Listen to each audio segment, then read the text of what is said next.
আজ ৩ বছর পর মুখোমুখি হলাম আমার স্বামীর, যার সাথে ৩ বছর ধরে সেপারেশনে আছি। বলা বাহুল্য, আমাদের ডিভোর্স হয়নি।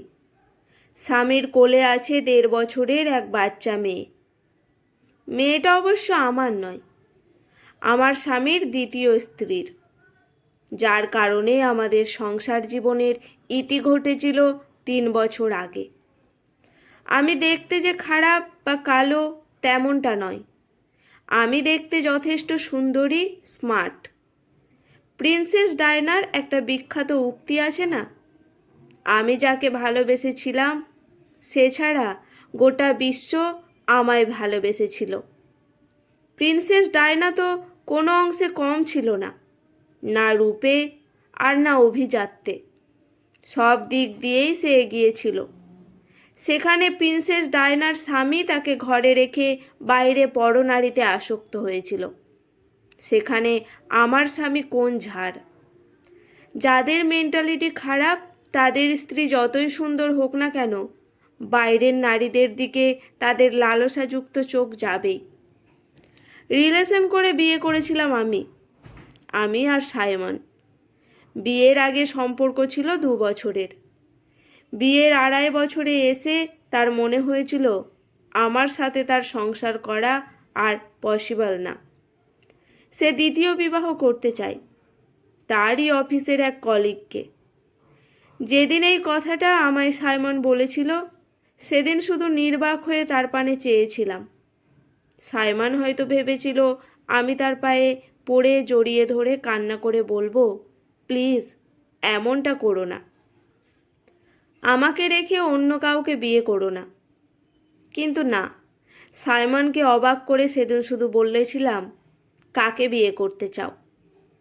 আমার অফিসের কলিগ রাইমাকে। কতদিনের সম্পর্ক তোমাদের? সাইমন অবাক হয়েছিল বটে এ কথাটি শুনে, কিন্তু পর মুহূর্তে নিজেকে সামলে নিয়ে বলে, ৭ মাসের। ও আচ্ছা, বেশ তো, বিয়ে করো, আমার আপত্তি নেই। আচ্ছা, আমরা বিয়ের আগে কয় বছর রিলেশনে ছিলাম? হঠাৎ এ প্রশ্ন কেন?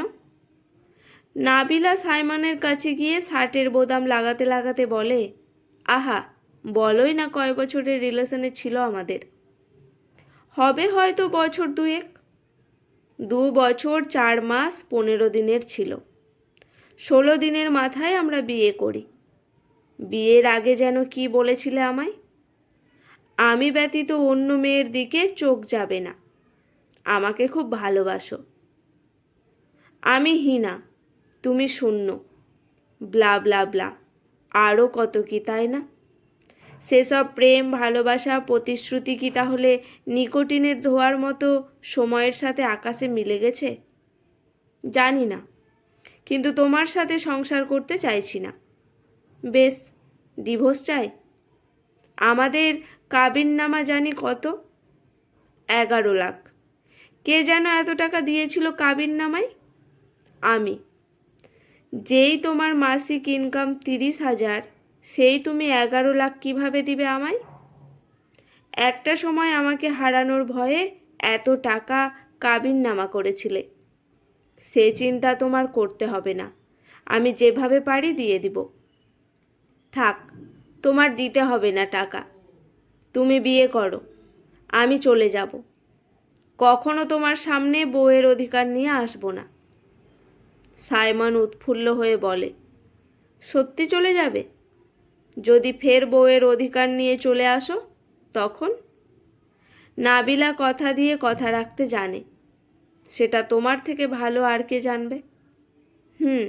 তাহলে কালই চলে যেও, আমি কাল রাইমাকে বিয়ে করব। আমি তো ভেবেছি তুমি সহজে মানবেই না, হাতে পায়ে ধরে বিয়ে করো না বলে কাঁদবে। সাইমনের কথা শুনে বেশ হাসি পেল। হাসলাম না, বরং গলায় কাঠিন্য এনে বললাম, আমি কেন তোমার পা ধরে কাঁদব? আমি কি অন্যায় করেছি নাকি ভুল? সময় কথা বলবে কে কার পা ধরে। আমি তো সেদিনের অপেক্ষায় আছি যেদিন এই দিনটা আসবে। সাইমন কথা শুনে অট্টহাসিতে মেতে ওঠে। কোনো রকমে হাসি থামিয়ে বলে, নাইস জোকস, নেক্সট প্লিজ। দিবার স্বপ্ন দেখো, এটা কখনোই হবার নয়। রাইমা আমায় খুব ভালোবাসে। যেখানে 4.5 বছরের মাথায় এসে আমার বিশ্বাস ভেঙে অন্য নারীতে আসক্ত হয়েছ, সেখানে 6 মাসের সম্পর্কে তোমার এত আত্মবিশ্বাস? বাহ, কারণ আমরা একে অপরকে ভালোবাসি। তাহলে কি আমার সাথে সেসব টাইম পাস ছিল? তুমি যা মনে করো। আমি তো অনেক কিছুই ভেবে বসে আছি। তোমার পতনটা দেখার জন্য অধীর আগ্রহে অপেক্ষা করব। বললাম তো, দিবা স্বপ্ন দেখো, কারণ এটা শুধু দিবা স্বপ্নেই সম্ভব। কথাটা বলে সাইমন বেরিয়ে যায় রুম থেকে। এতক্ষণ আটকে রাখা কান্নাগুলো এবার উপচে বেরিয়ে আসে। শেষবারের মতো নিজের ঘর আসবাবপত্রগুলো ছুঁয়ে দেখে নেয়। আলমারি থেকে জামা কাপড় প্যাক করে নিয়ে বেরিয়ে যায়। সেই থেকে আজ অবধি সাইমনের সামনে যায়নি নাবিলা। আজ আকস্মিক দেখা হয়ে গেছে তাদের শপিং মলে। বেশ খানিকক্ষণ নীরবতা থেকে নাবিলা বলে ওঠে, আর কতক্ষণ বসিয়ে রাখবেন আমায়? কিছু বলার থাকলে বলুন, তা না হলে আসি। সরসা সাইমন নাবিলার হাত ধরে বলে, বাহ, অনেক পাল্টে গেছো তুমি নাবিলা। আগের থেকেও সুন্দরী হয়েছো দেখতে। সময় মানুষকে পাল্টে দেয়। ফিরে আসে আমার জীবনে নাবিলা। তোমার মতো করে সত্যি কেউ আমায় ভালোবাসতে পারেনি। রাইমা আমাকে ঠকিয়েছে। সে আমার সাথে সংসার করার শর্তেও বাইরে সম্পর্ক করেছে। দেখো, আমার এই দুধের শিশুর যখন 6 মাস, তখন সে অন্য পুরুষের সাথে পালিয়ে যায়। নাবিলা ঝটকা মেরে সাইমনের থেকে নিজের হাত ছাড়িয়ে নিয়ে বলে, এটা কোন ধরনের অসভ্যতামি? হাত ধরছেন কেন? আর আপনার স্ত্রী কার সাথে চলে গেছে, কি করছে না করছে, সেগুলো কি আমি জানতে চেয়েছি? তুমি তো আমারই স্ত্রী, সেই হিসেবে তো রায়সারও মা।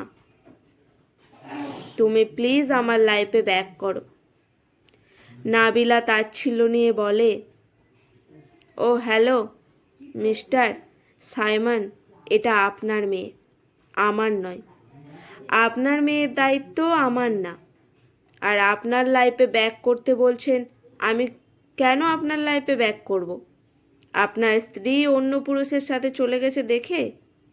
মেয়েকে একা মানুষ করতে পারছেন না বলে? বাহ, আপনি যেভাবে আমায় বিয়ে করা সত্ত্বেও বাইরে রিলেশন করে বেরিয়েছেন, সেম আপনার ওয়াইফও আপনার সাথে তেমনটা করেছে। রিভেঞ্জ অফ নেচার নামে একটা প্রবাদ বাক্য আছে, জানেন তো? কাউকে ঠকালে প্রকৃতি কোনো না কোনো উপায়ে ঠিক সেটা সুদে আসলে ফেরত দেয়। যাই হোক, আপনাকে একদিন বলেছিলাম, একটা সময় আসবে আপনি আমার কাছে আসবেন, আমাকে আপনার লাইফে ফেরত যেতে। দেখছেন তো, সেটাই হলো। আমি ডিভোর্স পেপার পাঠিয়ে দেব, সাইন করে দিয়েন। ভালো থাকবেন মেয়েকে নিয়ে। ভীষণ মিষ্টি হয়েছে দেখতে। এতদিন যখন পাঠাওনি ডিভোর্স পেপার, তাহলে এখন কেন পাঠাবে? কারণ এখন আমি আপনাকে ডিভোর্স দিলে সেই প্রশান্তিটা পাবো, তখন দিলে সেটা পেতাম না। আপনি কি মনে করেছেন আমি রায়বার ব্যাপারে জানতাম না? ওর যে আগে একটা বিয়ে হয়েছিল, আর ও যে কেমন মেয়ে সব আমার জানা। মাকাল ফলের লোভ হয়েছিল আপনার। মাকাল ফল যেমন বাইরে থেকে দেখতে সুন্দর, ভেতরটা দুর্গন্ধ ও শ্বাসযুক্ত, খাওয়ার অনুপযোগী, তেমনটা রায়মা। সাইমন অসহায়ত্ব নিয়ে বলে, ওর মা হয়ে কি থাকা যায় না? না, থাকা যায় না। আমি অন্যের বাচ্চার মা হতে চাই না। সমস্যা কি? একজনকে পায়ে ঠেলে দূরে সরিয়ে অন্যজনকে বিয়ে করেছেন, সে চলে গিয়েছে, তাতে কি? আরেকটা বিয়ে করবেন। ছেলেদের কখনো মেয়ের অভাব হয় না, একটা গেলে আরেকটা আসে। আমার তো আরেকটা চাই না, আমার তোমাকেই চাই। সেই রাস্তাটা 3 বছর আগেই শেষ হয়ে গেছে, যেদিন আমার সংসার অন্যের অধীনে ছিল। ভালো থাকবেন, অযথা আমার থেকে প্রত্যাশা রাখবেন না। কথাটা বলে বেরিয়ে গেল নাবিলা। বাইরে এসে প্রশান্তির একটা শ্বাস ফেলে। অপেক্ষার অবসান তাহলে ফুরালো। দীর্ঘশ্বাস যে লেগে যায় তার প্রমাণ অনেকবারই পেয়েছি। তাই বিশ্বাস করি রিভেঞ্জ অফ নেচার বলে নিশ্চয়ই কিছু আছে। খুব যত্ন করে কষ্ট দেন, যাতে কেউ যেন টের না পায়। তবে নিজেকেও একটু তৈরি রাখবেন ভবিষ্যতের জন্য। যে কষ্টগুলো কাউকে দিচ্ছেন দুনিয়াতেই, তার পুরোটা না হলেও মিনিমাম 1/3 ভোগ করে যেতে হবে আপনাকেও। গোলাকার এই পৃথিবীতে আপনার দেওয়া কষ্টগুলো ঘুরে ফিরে কিন্তু আপনার কাছে একদিন না হলে একদিন ফেরত আসবেই। সবার মনে রাখা উচিত, মানুষের দীর্ঘশ্বাস খুব খারাপ। সামনে এগোতে গেলে শেকলের মতো পা জড়িয়ে টেনে ধরে। ভালো থাকুক চারিপাশের মানুষগুলো। ভালোবাসার ঘৃণার কাছের দূরের সবাই ভালো থাকুক। অভিশাপ না দিলেও রুহের হাই বলে একটা কথা আছে, যাকে রিভেঞ্জ অফ নেচার বলে, যেটা আমাদের বিশ্বাস করতেই হবে। প্রকৃতি কিছুই ভোলে না, সময়ের ব্যবধান মাত্র।